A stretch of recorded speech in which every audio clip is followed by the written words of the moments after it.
Κυρίες και κύριοι, συνέβη κάτι που κανείς δεν μπορούσε να πιστέψει. Κυρία καθηγήτρια, υπάρχει σίγμα ταφ, αλήθεια μια χώρα όπου δεν χρειάζεται να κοιτάς το διπλανό σου με καχυποψία. Υπάρχει σίγμα ταφ, αλήθεια ένας τόπος όπου ο άγνωστος δεν είναι απειλή, αλλά άνθρωπος. Αυτά τα λόγια δεν τα είπε κάποιος ηλικιωμένος φιλόσοφος, ούτε ένας πολιτικός που ήθελε να συγκινήσει το κοινό. Τα είπε μια 17χρονη μαθήτρια από ένα από τα πιο γνωστά ιδιωτικά σχολεία της Νότιας Αφρικής. Το όνομά της ήταν Λέιλα Μαντέλα. Η φωνή της έτρεμε, τα μάτια της ήταν κόκκινα από την κούραση και τη συγκίνηση, και μπροστά της απλωνόταν μια εικόνα που δεν περίμενε ποτέ να δει στην Ευρώπη. Η Ελλάδα. Ναι, η ίδια Ελλάδα που πολλοί στο εξωτερικό αντιμετωπίζουμε στερεότυπα. Η χώρα που κάποιοι θυμούνται μόνο μέσα από οικονομικές κρίσεις, αρχαία μνημεία, τουριστικές καρποστάλ, νησιά, σουβλάκια και καλοκαιρινές διακοπές. Η χώρα που για κάποιους ξένους είναι απλώς ένας προορισμός 2 εβδομάδων, ένα ηλιοβασίλεμα στη Σαντορίνη, μια φωτογραφία κάτω από την Ακρόπολη και τίποτα περισσότερο. Όμως εκείνες τις 48 ώρες, 25 μαθητές από την Νότια Αφρική είδαν κάτι εντελώς διαφορετικό. Είδαν μια Ελλάδα που δεν χωράει σε τουριστικά φυλάδια. Είδαν μια χώρα όπου η φιλοξενία δεν είναι σύνθημα, αλλά καθημερινή πράξη. Είδαν ανθρώπους να βοηθούν χωρίς να ζητούν αντάλλαγμα. Είδαν νέους να παραχωρούν θέσεις σε ηλικιωμένους, υπαλλήλους αεροδρομίου να συμπεριφέρονται σε ξένους μαθητές σαν να ήταν δικά τους παιδιά, γιατρούς να καθησυχάζουν μια φοβισμένη μαθήτρια, και απλούς περαστικούς να σταματούν μέσα στη βιασύνη τους μόνο και μόνο για να δώσουν οδηγίες με χαμόγελο. Εγώ εργάζομαι στη διεθνή εκπαίδευση εδώ και 20 χρόνια. Έχω συνοδεύσει μαθητές σε πανεπιστήμια της Ευρώπης, της Αυστραλίας, της Αμερικής και της Ασίας. Έχω δει παιδιά να εντυπωσιάζονται από τεχνολογικά θαύματα, από τεράστια πανεπιστημίου πόλης, από ουρανοξύστες, από μουσεία, από εργαστήρια έρευνας και από χώρες που διαφημίζονται ως πρότυπα ανάπτυξης. Αλλά ποτέ, μα ποτέ, δεν είχα δει την κοσμοθεωρία μιας ολόκληρης ομάδας μαθητών να αλλάζει τόσο γρήγορα, τόσο βαθιά και τόσο αθόρυβα, όσο εκείνες τις 2 μέρες στην Ελλάδα. Αρχικά, το ταξίδι μας δεν είχε καμία σχέση με την Ελλάδα. Οι 25 καλύτεροι μαθητές του Κολεγίου Αγίου Ανδρέα στο Cape Town είχαν επιλεγεί για ένα σύντομο εκπαιδευτικό πρόγραμμα στο Πανεπιστήμιο του Όκλαντ στη Νέα Ζηλανδία. Επρόκειτο για παιδιά 16 έως 18 ετών, όλα από οικογένειες της ανώτερης κοινωνικής τάξης. Κόρες δικαστών, γη καθηγητών πανεπιστημίου, παιδιά επιχειρηματιών, νέοι που θεωρούνταν ήδη αυριανοί ηγέτες της χώρας τους. Μαζί τους ταξίδευε μια αυστηρά επιλεγμένη ομάδα εκπαιδευτικών. Επικεφαλής ήταν ο διευθυντής μας, ο Dr. Robert Sinclair, ένας άνθρωπος με τεράστια εμπειρία στη διεθνή εκπαίδευση, με διδακτορικό στην παιδαγωγική και δεκαετίες διοικητικής ευθύνης σε κορυφαία σχολεία. Εγώ, η Ελίζαμπεθ Βάντερ Μέρβε, δίδασκα αγγλική λογοτεχνία στο ίδιο σχολείο για 20 χρόνια. Πίστευα ότι είχα δει πολλά. Πίστευα ότι μπορούσα να προβλέψω τις αντιδράσεις των μαθητών μου σε κάθε χώρα. Έκανα λάθος. Η αρχική μας διαδρομή ήταν απλή. Πτήση από Cape Town, ενδιάμεση σύνδεση και έπειτα Νέα Ζηλανδία. Όμως λίγες ώρες πριν φτάσουμε στον προορισμό μας, μια σοβαρή κακοκαιρία στον Ειρηνικό και ακραία πλημμυρικά φαινόμενα στη Βόρεια Νέα Ζηλανδία ανάγκασαν τις αρχές να περιορίσουν προσωρινά την κίνηση προς το Όκλαντ. Το αεροπλάνο μας άλλαξε πορεία. Ο κυβερνήτης ανακοίνωσε ότι θα προσγειωνόμασταν έκτακτα στην Αθήνα, στο Διεθνές Αεροδρόμιο Ελευθέριος Βενιζέλος, όπου θα γινόταν αναδιοργάνωση του ταξιδιού μας. Μόλις ακούστηκε η λέξη Αθήνα, μέσα στην καμπίνα απλώθηκε ένας περίεργος ψίθυρος. Ελλάδα. Δεν ήταν η χώρα με την κρίση. Είναι ασφαλής. Θα μας βοηθήσουν. Δεν κατηγορώ τα παιδιά γαμαγιώτα, αυτές τις ερωτήσεις. Μεγάλωσαν σε μια κοινωνία όπου η καχυποψία είναι μηχανισμός επιβίωσης. Στη Νότια Αφρική, η ιστορία του Apartheid, οι κοινωνικές ανισότητες, η εγκληματικότητα και η δυσπιστία μεταξύ κοινοτήτων έχουν αφήσει βαθιά σημάδια. Πολλά από αυτά τα παιδιά είχαν μεγαλώσει ακούγοντας ότι πρέπει να προσέχουν πάντα, να μην δίνουν εύκολα εμπιστοσύνη, να μην θεωρούν ποτέ δεδομένο ότι ο άγνωστος απέναντί τους έχει καλές προθέσεις. Η Ελλάδα, για τους περισσότερους, ήταν μια σαφής εικόνα. Αρχαία ιστορία, Παρθενώνας, θάλασσα, τουρισμός, οικονομική κρίση και ίσως λίγο μπάχαλο. Μερικοί πίστευαν ότι οι δημόσιες υπηρεσίες θα ήταν αργές. Άλλοι ανησυχούσαν για τη γλώσσα. Μία μαθήτρια με ρώτησε αν οι Έλληνες θα ήταν ψυχροί με Αφρικανούς επισκέπτες. Ένας μαθητής αναρωτήθηκε αν θα μας αντιμετώπιζαν σαν βάρος, αφού φτάναμε χωρίς πρόγραμμα και χωρίς προειδοποίηση. Ακόμα και ο διευθυντής μας ήταν ανήσυχος. Έπρεπε να ενημερώσει τους γονείς, να εξηγήσει την αλλαγή πορείας, να εξασφαλίσει διαμονή, μετακινήσεις, φαγητό, ασφάλεια, ιατρική κάλυψη αν χρειαζόταν, Και όλα αυτά για 25 ανήλικους μαθητές σε μια χώρα που δεν ήταν στον αρχικό σχεδιασμό. Σε τέτοιες στιγμές, ακόμα και ένας έμπειρος εκπαιδευτικός αισθάνεται το βάρος της ευθύνης να πέφτει πάνω του σαν πέτρα. Όμως, πριν καν προσγειωθούμε, άρχισε το πρώτο ρήγμα στα στερεότυπά μας. Η αεροπορική εταιρεία μας ενημέρωσε ότι οι ελληνικές αρχές του αεροδρομίου είχαν ήδη οργανώσει ειδική υποστήριξη για την ομάδα μας. Θα υπήρχαν αγγλόφωνοι υπάλληλοι, προσωπικό καθοδήγησης, βοήθεια για τις αποσκευές, πληροφορίες για ξενοδοχεία και συντονισμός με τα γραφεία ταξιδιών. Δεν το πιστέψαμε αμέσως. Σε πολλές χώρες, όταν συμβαίνει μια έκτακτη αλλαγή, οι επιβάτες αφήνονται να περιμένουν ώρες σε ατελείωτες ουρές, να ψάχνουν μόνοι τους λύσεις και να μιλούν με υπαλλήλους που μοιάζουν περισσότερο ενοχλημένοι παρά πρόθυμοι να βοηθήσουν. Αλλά στην Αθήνα τα πράγματα εξελίχθηκαν διαφορετικά. Η προσγείωση ήταν ομαλή. Από τα παράθυρα βλέπαμε τα φώτα της Αττικής να απλώνονται κάτω μας σαν τεράστιο χρυσό δίκτυο. Η Λεϊλά κοίταζε σιωπηλή. Ο Τζέιμς Μακκέντζι, ένας 16χρονος μαθητής που συνήθως έκανε χιούμορ για τα πάντα, δεν είπε λέξη. Όταν το αεροπλάνο σταμάτησε και άνοιξαν οι πόρτες, κανείς δεν ήξερε τι μας περίμενε. Και τότε συνέβη κάτι που έκανε τους μαθητές να κοιταχτούν μεταξύ τους με απορία. Στην είσοδο της αίθουσας αφήξεων περίμεναν δύο υπάλληλοι του αεροδρομίου, ένας άνδρας και μια γυναίκα, κρατώντας πινακίδα με το όνομα του σχολείου μας. Μας χαιρέτησαν στα αγγλικά, με χαμόγελο όχι τυπικό, αλλά ανθρώπινο. Η γυναίκα είπε: «Καλώς ήρθατε στην Αθήνα. Ξέρουμε ότι δεν ήταν αυτό το αρχικό σας ταξίδι, αλλά θα κάνουμε ομικρόν με τόνο τι μπορούμε για να νιώσετε ασφαλείς και άνετα». Αυτό ήταν το πρώτο σοκ. Όχι επειδή είπε κάτι μεγαλειώδες, αλλά επειδή το είπε με τρόπο που έδειχνε ότι το εννοούσε. Οι μαθητές, κουρασμένοι, μπερδεμένοι και φοβισμένοι, άρχισαν σιγά σιγά να χαλαρώνουν. Μας οδήγησαν σε ειδική λωρίδα εξυπηρέτησης για ομάδες. Μας εξήγησαν τη διαδικασία εισόδου, μίλησαν με το προσωπικό ασφαλείας, μας βοήθησαν με τα έγγραφα και, το πιο σημαντικό, δεν έδειξαν ούτε μία στιγμή ενόχληση. Κανείς δεν μας κοίταξε σαν πρόβλημα. Κανείς δεν έκανε το γνωστό βλέμμα, γιατί ήρθατε τώρα να μας φορτώσετε δουλειά. Αντίθετα, όλοι φέρονταν σαν να θεωρούσαν αυτονόητο ότι ένας ξένος που έφτασε σε δύσκολη στιγμή πρέπει να βοηθηθεί. Η Λεϊλά γύρισε προς εμένα και ψιθύρισε: «Κυρία, αυτοί δεν μας υποπτεύονται καθόλου». Δεν ήξερα τι να της απαντήσω. Γιατί κατάλαβα ότι δεν μιλούσε απλώς για το αεροδρόμιο. Μιλούσε για κάτι βαθύτερο. Για τον τρόπο που μια κοινωνία κοιτάζει τον άγνωστο. Στον έλεγχο διαβατηρίων, η διαδικασία κύλησε με εντυπωσιακή ηρεμία. Οι υπάλληλοι έλεγχαν τα έγγραφα με επαγγελματισμό, αλλά χωρίς ψυχρότητα. Σε έναν μαθητή που δεν καταλάβαινε μια ερώτηση, ο υπάλληλος χαμογέλασε και την επανέλαβε πιο απλά. Σε μια μαθήτρια που είχε αγχωθεί, μια υπάλληλος είπε: «Μην ανησυχείς, είσαι με την ομάδα σου, όλα είναι εντάξει». Αυτή η μικρή φράση είχε τεράστιο βάρος. Γιατί αυτά τα παιδιά, μαθημένα να ερμηνεύουν κάθε δημόσια διαδικασία ως πιθανή πηγή έντασης, έβλεπαν ξαφνικά μια δημόσια υπηρεσία να λειτουργεί με τάξη, αλλά και με καρδιά. Στο χώρο παραλαβής αποσκευών, οι βαλίτσες μας βγήκαν γρήγορα. Υπήρχαν οθόνες με ξεκάθαρη ενημέρωση, προσωπικό που απαντούσε σε ερωτήσεις και μια ηρεμία που δεν περιμέναμε. Ο διευθυντής Σινκλέρ, που είχε ταξιδέψει σε δεκάδες χώρες, με πλησίασε και είπε χαμηλόφωνα: «Ελίζαμπεθ, αυτό είναι ασυνήθιστα οργανωμένο για έκτακτη άφιξη. Και δεν είναι μόνο το σύστημα. Είναι ο τρόπος που μας μιλούν». Έπειτα ήρθε η επόμενη έκπληξη.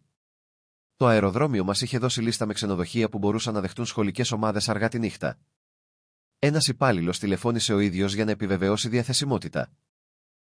Μας πρότειναν ξενοδοχείο κοντά στο κέντρο της Αθήνας, με εύκολη πρόσβαση στο μετρό, πρωινό για μαθητές και προσωπικό που μιλούσε αγγλικά. Δεν ήταν πολυτελής επίδειξη. Ήταν πρακτική, ανθρώπινη, οργανωμένη φροντίδα. Στο λεωφορείο προς το ξενοδοχείο άρχισε η πραγματική μεταμόρφωση. Ήταν αργά, σχεδόν μεσάνυχτα. Από το παράθυρο βλέπαμε τους δρόμους που οδηγούσαν από τα Μεσόγεια προς την Αθήνα.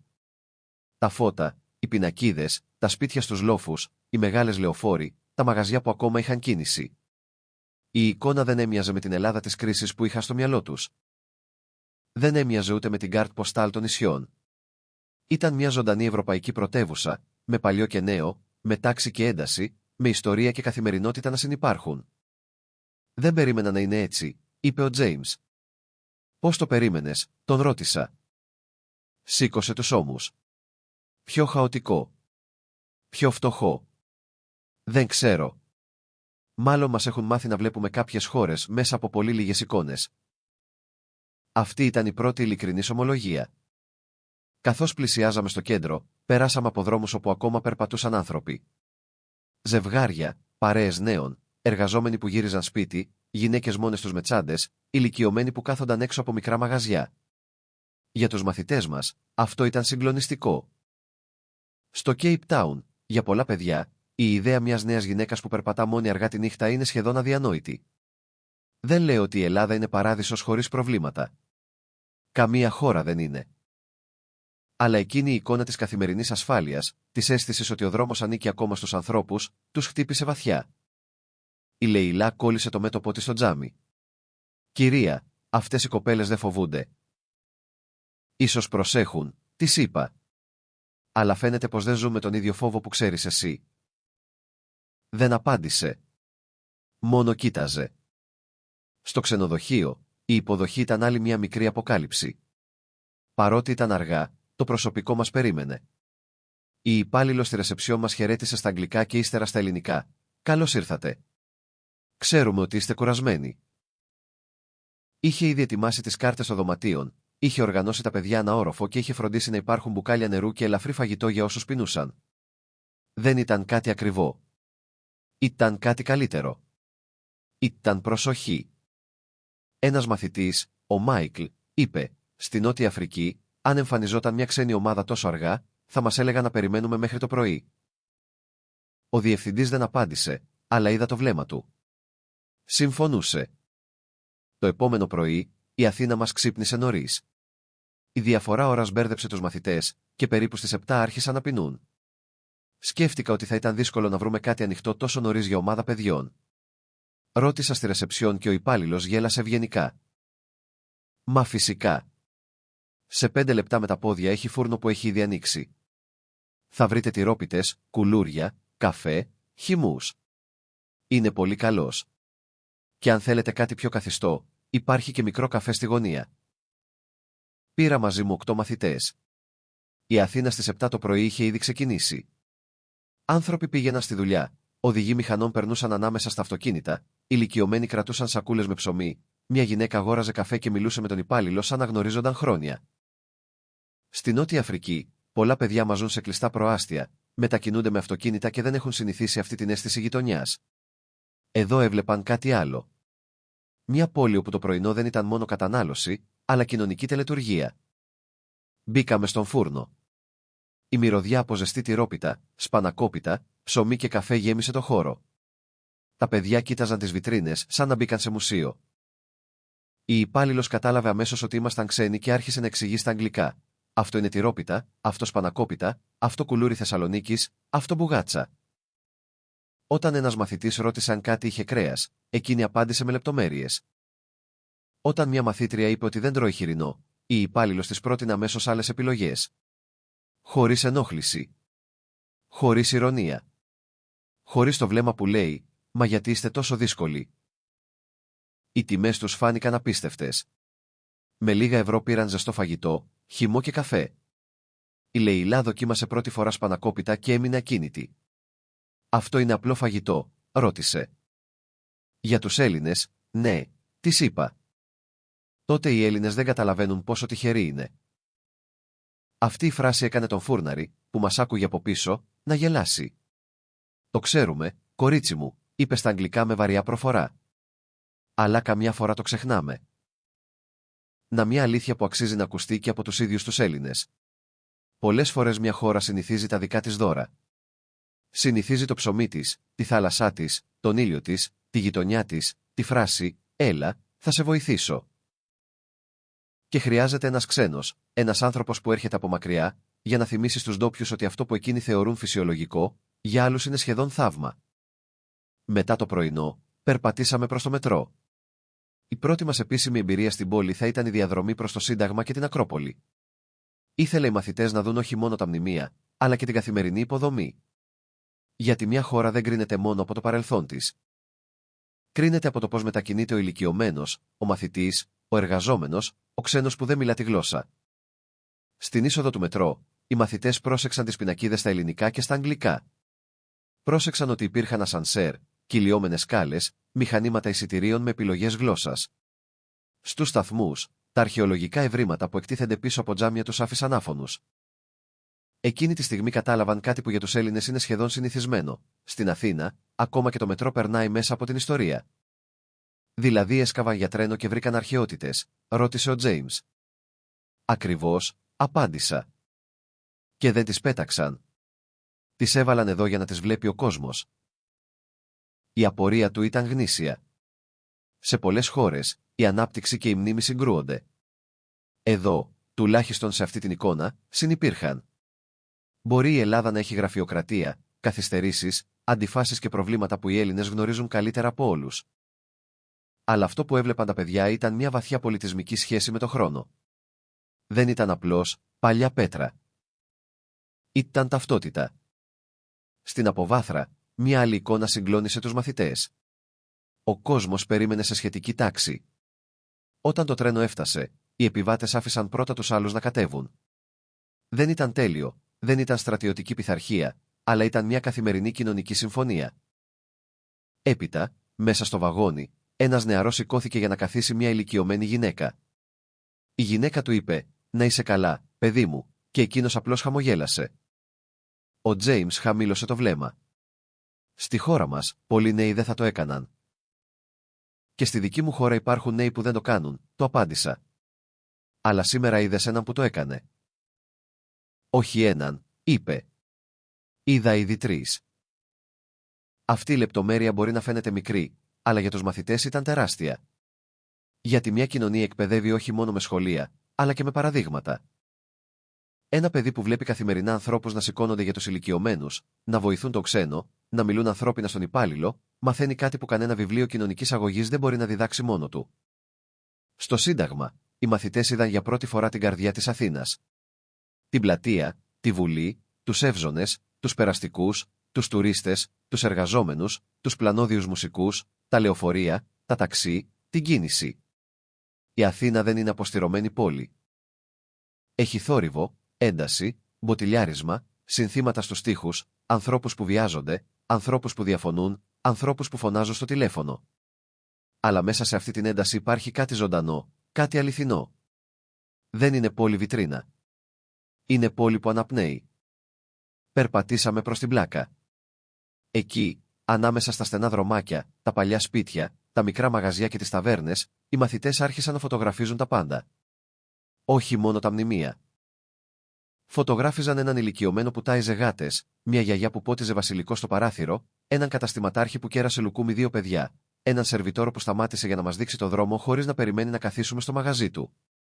Η Λεϊλά είπε: «Εδώ οι άνθρωποι συμπεριφέρονται σαν να έχουν χρόνο για τους άλλους». Αυτή η φράση με έκανε να σκεφτώ. Γιατί ίσως αυτό είναι ένα από τα πιο δυνατά αλλά και πιο παρεξηγημένα στοιχεία της ελληνικής κουλτούρας. Οι Έλληνες συχνά κατηγορούνται ότι είναι αργοί, συναισθηματικοί, χαλαροί, ότι δεν λειτουργούν πάντα με βορειοευρωπαϊκή ψυχρή ακρίβεια. Αλλά μέσα σε αυτό υπάρχει και κάτι πολύτιμο, η άρνηση να μετατραπεί ο άνθρωπος σε μηχανή. Η ελληνική καθημερινότητα, με όλες τις ατέλειες της, αφήνει χώρο για κουβέντα, για βλέμμα, για κέρασμα, για αυθόρμητη βοήθεια. Και για έναν ξένο μαθητή που έρχεται από μια κοινωνία φόβου, αυτό δεν είναι αδυναμία. Είναι πολιτισμός. Το μεσημέρι πήγαμε σε μια παραδοσιακή ταβέρνα. Δεν ήταν πολυτελής. Ήταν ένα οικογενειακό μαγαζί με ξύλινα τραπέζια, μυρωδιά από ψητό κρέας, σαλάτες, ψωμί, ελαιόλαδο και φωνές από την κουζίνα. Ο ιδιοκτήτης, όταν έμαθε ότι είμαστε σχολική ομάδα από την Νότια Αφρική, έφερε επιπλέον ψωμί και είπε: «Για τα παιδιά, από εμάς». Προσπαθήσαμε να εξηγήσουμε ότι δεν χρειαζόταν. Εκείνος έκανε μια κίνηση με το χέρι, σαν να μην δεχόταν συζήτηση. Οι μαθητές δοκίμασαν χωριάτικη σαλάτα, τζατζίκι, σουβλάκι, γεμιστά, πατάτες φούρνου, φέτα, ελιές. Κάποιοι δοκίμασαν μουσακά και έμειναν σιωπηλοί για λίγα δευτερόλεπτα. Ο Μάικλ, που ήταν συνήθως δύσκολος στο φαγητό, είπε: «Αυτό δεν είναι απλώς φαγητό. Είναι σαν κάποιος να μαγείρεψε για να σου πει ότι είσαι ευπρόσδεκτος». Να άλλη μια αλήθεια που οι Έλληνες συχνά ξεχνούν. Η ελληνική κουζίνα δεν εντυπωσιάζει μόνο επειδή είναι νόστιμη. Εντυπωσιάζει επειδή έχει μέσα της την ιδέα του τραπεζιού. Του μοιράσματος. Του «πάρε κι άλλο». Του «δοκίμασε αυτό». Του «δεν θα φύγεις νηστικός». Για ανθρώπους που έχουν μάθει να βλέπουν το φαγητό ως υπηρεσία, αυτή η εμπειρία μοιάζει σχεδόν οικογενειακή. Το απόγευμα ανεβήκαμε προς την Ακρόπολη. Δεν θα ξεχάσω ποτέ το πρόσωπο της Λεϊλά όταν αντίκρισε τον Παρθενώνα.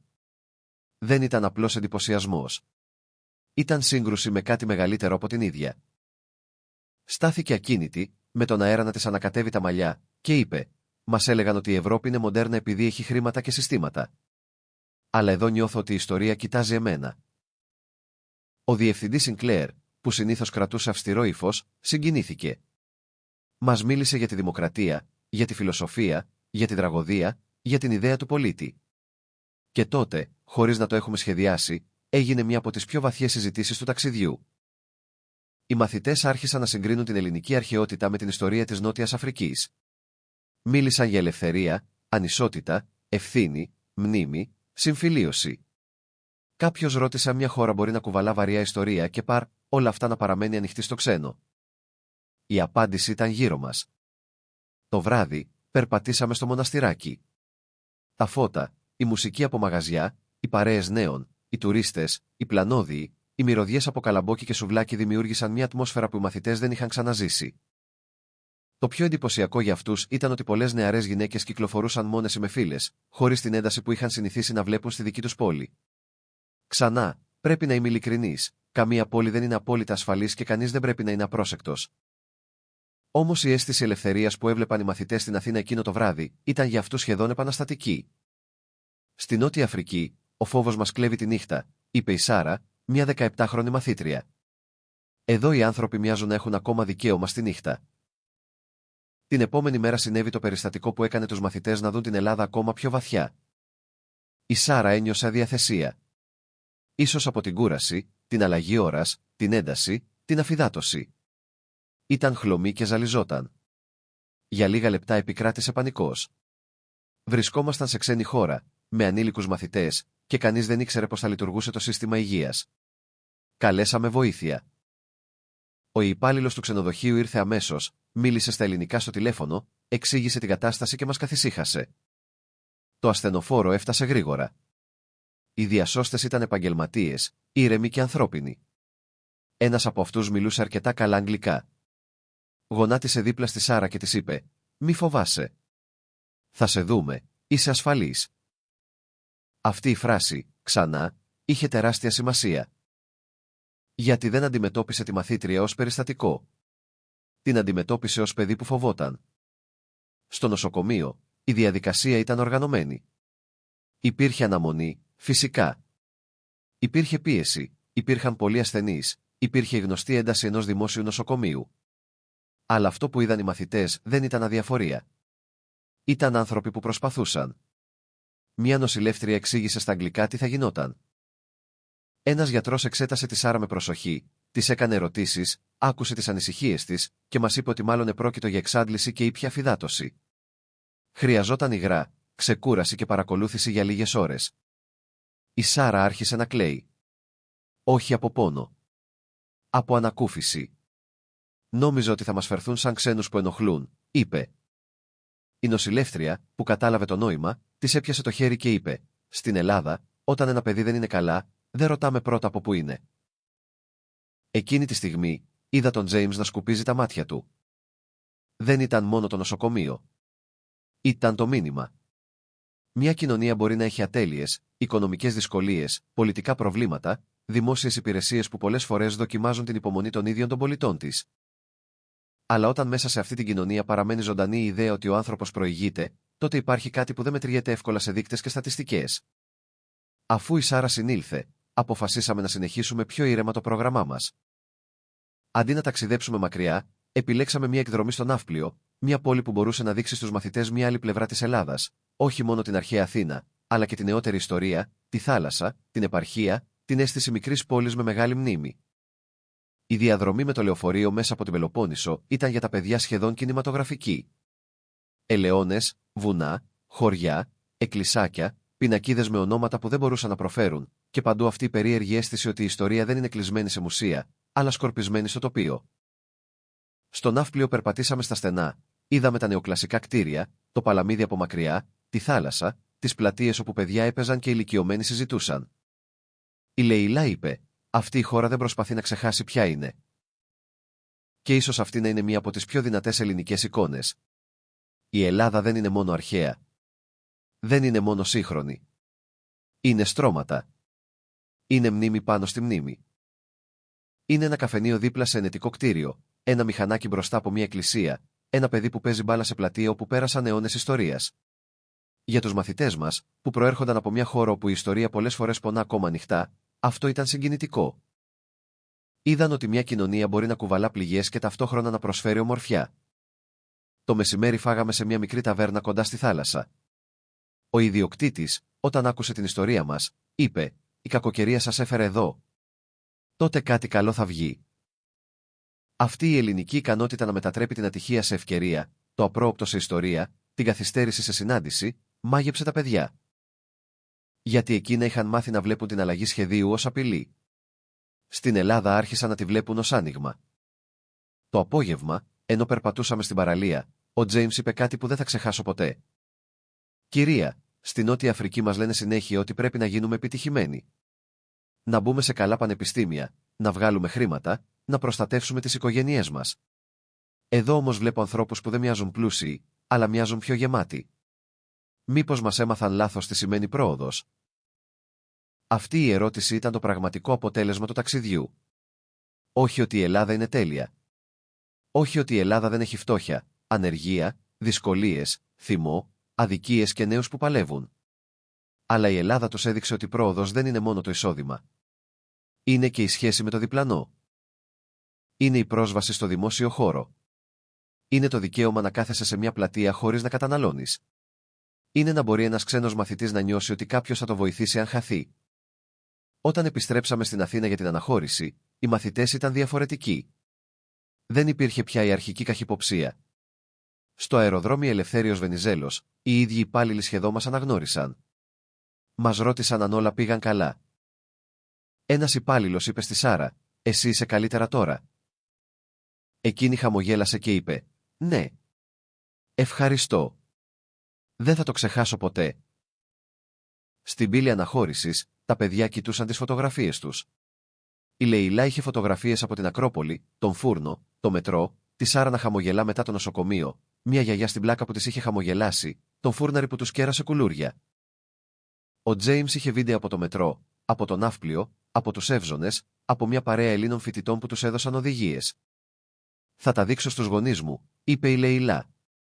«Πρέπει να μάθουν ότι η Ελλάδα δεν είναι αυτό που νομίζαμε». Ο Τζέιμς είπε: «Εγώ θέλω να ξανάρθω. Όχι ως τουρίστας.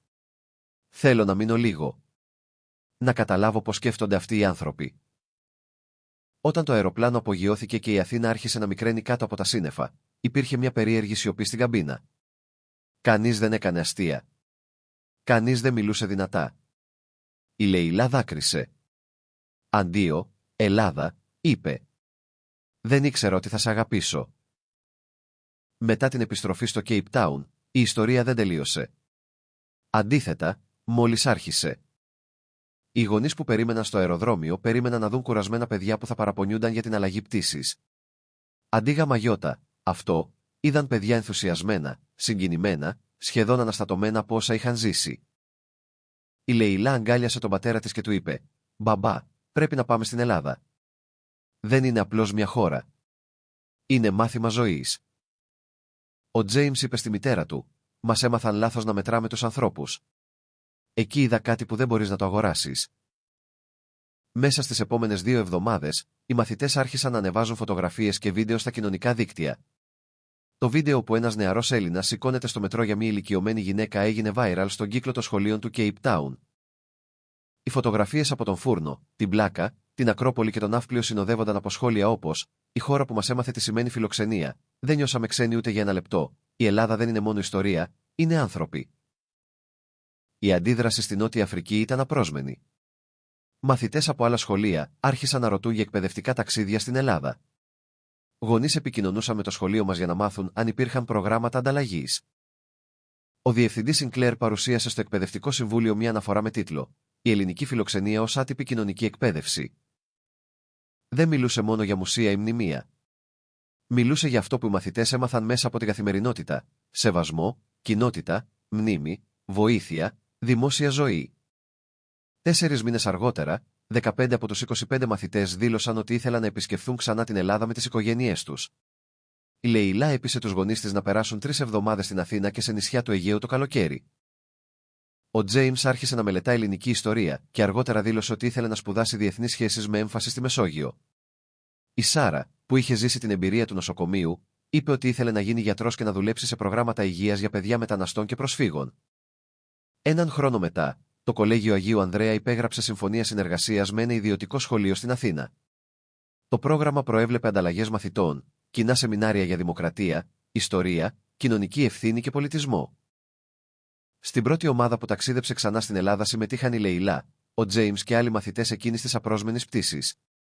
Όταν η Λεϊλά πάτησε ξανά στο αεροδρόμιο της Αθήνας, μου έστειλε μήνυμα: «Γύρισα σε μια χώρα που δεν ήξερα ότι μου έλειπε». Σήμερα, όταν μιλάω σε εκπαιδευτικούς οργανισμούς στη Νότια Αφρική, χρησιμοποιώ εκείνες τις 48 ώρες ως παράδειγμα. Όχι για να πω ότι η Ελλάδα είναι τέλεια. Αυτό θα ήταν ψέμα και οι ίδιοι οι Έλληνες θα γελούσαν με μια τέτοια υπερβολή. Η Ελλάδα έχει δυσκολίες, αντιθέσεις, πολιτική ένταση, οικονομικές πληγές και νέους που συχνά νιώθουν ότι το μέλλον τους πιέζεται. Αλλά ακριβώς γαμαγιώτα, αυτό η ιστορία είναι τόσο σημαντική. Γιατί παρά τις δυσκολίες, παρά την κούραση, παρά τα παράπονα που οι Έλληνες δικαίως έχουν για τη χώρα τους, παραμένει ζωντανή μια δύναμη που πολύ πιο πλούσιοι τόποι έχουν χάσει: η ανθρώπινη εγκύτητα. Η πραγματική δύναμη της Ελλάδας δεν βρίσκεται μόνο στον Παρθενώνα, ούτε μόνο στα νησιά, ούτε μόνο στη θάλασσα, ούτε μόνο στο φαγητό. Βρίσκεται στο «Έλα, θα σε βοηθήσω». Βρίσκεται στο κέρασμα που δεν ζητήθηκε. Βρίσκεται στον υπάλληλο που βλέπει μπροστά του κουρασμένα παιδιά και όχι απλώς διαβατήρια. Βρίσκεται στην νοσηλεύτρια που κρατά το χέρι μιας ξένης μαθήτριας. Βρίσκεται στον φούρναρη που εξηγεί τι είναι ισπανακόπιτα με υπερηφάνεια σαν να παρουσιάζει οικογενειακό θησαυρό. Βρίσκεται στο νεαρό που σηκώνεται στο μετρό χωρίς να περιμένει χειροκρότημα. Και εδώ θέλω να πω κάτι προσωπικό, ειδικά προς τους Έλληνες που ίσως ακούνε αυτή την ιστορία και σκέφτονται: «Μα εμείς ξέρουμε τα προβλήματά μας». Μην μας εξιδανικεύετε. Έχετε δίκιο. Καμία χώρα δεν πρέπει να εξιδανικεύεται. Αλλά υπάρχει διαφορά ανάμεσα στην εξιδανίκευση και στην αναγνώριση. Μια κοινωνία μπορεί να έχει προβλήματα και ταυτόχρονα να έχει αρετές. Μπορεί να χρειάζεται μεταρρυθμίσεις και ταυτόχρονα να διαθέτει ψυχή. Μπορεί να θυμώνει με το κράτος της, αλλά να συγκινεί τους ξένους με τους ανθρώπους της. Αυτό είδαν οι μαθητές μου. Δεν είδαν έναν παράδεισο. Είδαν μια χώρα αληθινή. Και ακριβώς επειδή ήταν αληθινή, τους άλλαξε. Η τυχαία εκτροπή μιας πτήσης λόγω κακοκαιρίας έγινε γέφυρα ανάμεσα σε δύο χώρες. Ένα ταξίδι που ξεκίνησε με φόβο κατέληξε σε εκπαιδευτική επανάσταση. 25 μαθητές που έφτασαν στην Αθήνα με στερεότυπα, έφυγαν με ερωτήσεις για τη ζωή τους, την κοινωνία τους, το μέλλον τους. Και αυτό, για έναν εκπαιδευτικό, είναι το πιο μεγάλο δώρο. Γιατί η εκπαίδευση δεν είναι μόνο να διδάσκεις γραμματική, μαθηματικά, ιστορία ή επιστήμη. Η εκπαίδευση είναι να ανοίγεις τα μάτια ενός νέου ανθρώπου. Να το βοηθάς να δει ότι ο κόσμος είναι μεγαλύτερος από τους φόβους του. Να του δείχνεις ότι ένας ξένος λαός μπορεί να γίνει καθρέφτης, όχι απειλή. Να του αποδεικνύεις ότι η αξιοπρέπεια, η φιλοξενία και η καλοσύνη δεν είναι αδυναμίες, αλλά μορφές πολιτιστικής δύναμης. Εκείνες τις 48 ώρες στην Ελλάδα, οι μαθητές μου δεν έμαθαν απλώς για μια χώρα. Έμαθαν για το τι μπορεί να είναι μια κοινωνία όταν, παρά τις αντιφάσεις της, δεν ξεχνά τον άνθρωπο. Και ίσως αυτό είναι το πιο συγκλονιστικό μάθημα που μπορεί να δώσει η Ελλάδα στον κόσμο σήμερα. Όχι μόνο πώς να θυμάσαι το παρελθόν, αλλά πώς να κρατάς ζωντανή την καρδιά σου μέσα στο παρόν. Αυτή ήταν η ιστορία των 25 μαθητών από την Νότια Αφρική που λόγω μιας απρόσμενης αλλαγής πτήσης βρέθηκαν για 48 ώρες στην Ελλάδα και έφυγαν με μια εντελώς διαφορετική ματιά για τον κόσμο. Μια ιστορία που ξεκίνησε με φόβο, συνεχίστηκε με έκπληξη και τελείωσε με δάκρυα ευγνωμοσύνης. Και τώρα η ερώτηση είναι απλή: πόσοι ακόμα άνθρωποι στον κόσμο νομίζουν ότι γνωρίζουν την Ελλάδα, ενώ στην πραγματικότητα δεν έχουν δει ποτέ την αληθινή της ψυχή?